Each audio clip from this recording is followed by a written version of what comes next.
Друзья, всех приветствую в первой части мини-сериала по превращению игрушечного ГАЗ-66 от VPL в какую-никакую модель. И начнем с рулевого. Беда абсолютного большинства игрушек в том, что управление передними колесами в них непропорциональное. Другими словами, колеса поворачиваются только в режиме включено-выключено от упора до упора, и промежуточных положений не существует. И это здорово мешает, ввиду невозможности совершать плавные повороты на нужный нам угол. И для исправления ситуации вместо обычного моторчика в рулевом мы поставим сервомашинку. Это такая штука, которая позволит нам, с заменой прочей электроники, разумеется, поворачивать передние колеса именно плавно и на нужный угол. Приступим.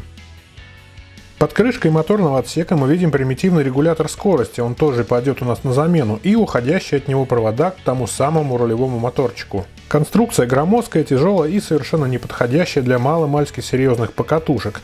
Вот я поворачиваю колеса рукой, видно, как работает механизм возврата в нулевое положение. Он нам, кстати, тоже не нужен, возврат в ноль будет выполнять новый пульт. А этот шкаф отсюда мы будем удалять. Удаляем возвратный механизм.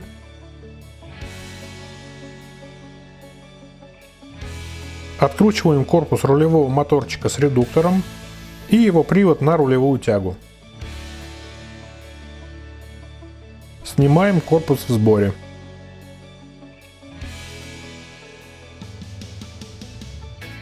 Откручиваем приводной рычаг, в простонародье он называется качалка. Он нам может еще пригодиться.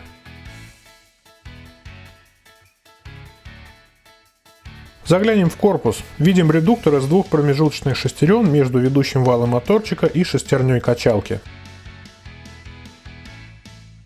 И переходим к нашей сервомашинке. Tower Pro MG90S – распространеннейшая микросервомашинка. Ценна прежде всего металлическим редуктором при невысокой стоимости. Как говорится, дешево и сердито, и для нашей полумодельки подойдет просто идеально.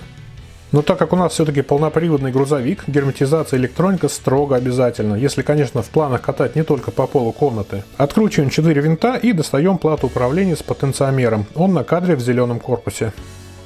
Для обработки влагозащитным составом потенциомер удобно чуть отогнуть, чтобы аэрозоль попал на всю поверхность платы. Перед распылением его обязательно необходимо прикрыть, иначе потом он может залипать и глючить.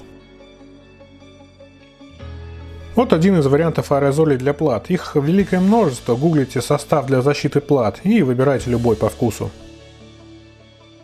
Брызгаем с обеих сторон платы и даем подсохнуть. Обычно часа вполне хватает. Перед сборкой также рекомендую пройтись по периметру крышек герметиком. Усердствовать и мазать ложками, конечно, не надо, но просто тоненький слой на периметр обеих половин корпуса нанести желательно. Ну и наглядный пример, как стало теперь. Помните резкую дерготню колес в начале ролика? Так вот, теперь они будут вращаться, точно следуя за вращением нашего рулевого колеса на пульте. Судите сами. Поворачиваем с такой скоростью и на такой угол, как нам необходимо.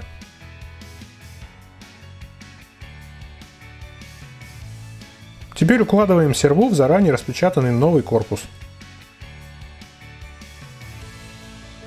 Вот так теперь будет жить наша сервомашинка в штатном боксе. Подходит идеально, пришлось лишь срезать ножом небольшой кончик бокса снизу. В целом получилось легче, компактнее и куда толковее штатной игрушечной схемы. Осталось просверлить дно бокса для закрепления к нему сервомашинки микрошурупами.